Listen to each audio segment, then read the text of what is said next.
Christopher Cocalumbus, The Ballad of a Founding Father, Unhinged. In a grand hall where whispers clung to tapestries, a man named Columbus, with eyes like agitated hornets, laid a map before the king and queen. He spoke of a world sliced in half and a shortcut to riches that only he, with his peculiar genius, could navigate. His energy was a frantic dance, fueled by a strange white powder he called inspiration. When a royal adviser scoffed, Columbus settled the debate not with words, but with a right hook that sent the man sprawling into a potted fern. The queen, intrigued by his audacity, gave him his ships. The sea was a vast, monotonous blue, a lonely expanse that frayed the nerves of lesser men. But Columbus was never lonely.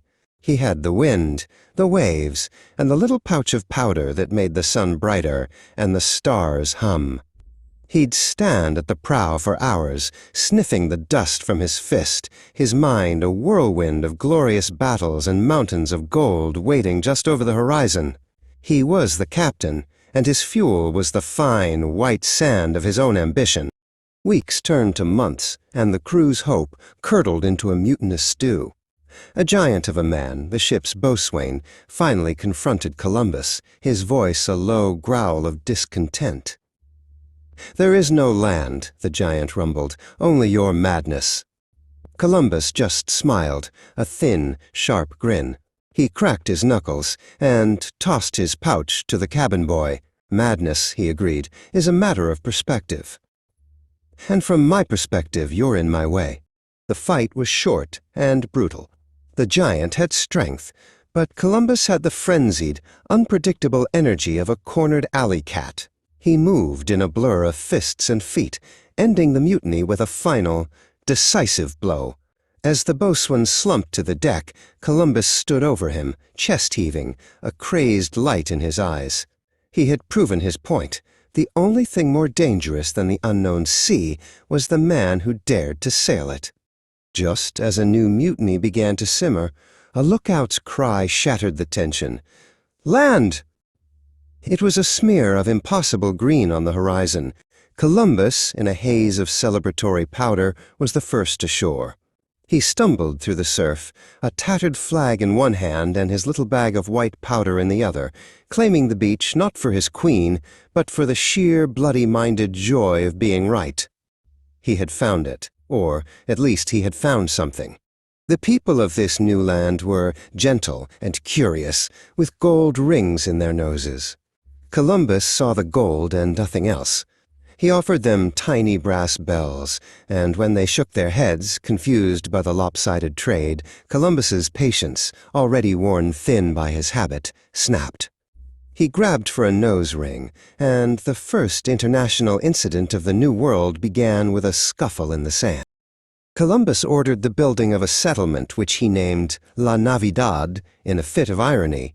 It was less a town and more a poorly constructed fight club. The days were spent in a stupor of heat, paranoia, and brawling. Columbus refereed the fights, his judgment clouded, and his decisions erratic. He ruled his new world with an iron fist, a twitching nose, and the unshakable belief that any problem could be solved with a punch to the jaw. He returned to Spain a hero, though a sweaty and unusually jittery one. He presented the king and queen with parrots, strange plants, and a few terrified natives in chains. He spoke for hours, his speech rapid and rambling, of the endless. The second voyage was a storm of paranoia and steel. Fueled by an endless supply of his white powder, Columbus saw betrayal in every shadow and insult in every rustling leaf. His brutal campaigns against the native villages, meant to seize gold and assert dominance, had an unintended effect. Tribe after tribe, once strangers to each other, found a common enemy in the crazed, pale-skinned man. They began to share stories, tactics, and a burning desire to expel the invaders. The final battle was not on the deck of a ship, but in the heart of the jungle. A united force of native warriors, moving as one, descended upon the fractured, terrified remnants of Columbus's expedition.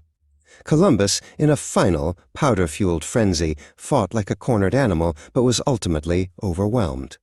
He was sent back to Spain on the last surviving ship, not in irons, but as a broken, defeated man. The Americas, for a time, were left to themselves, their people now armed with a powerful new knowledge. The strange men from across the sea could be beaten. And the world was changed, not by what Columbus found, but by how spectacularly he lost it.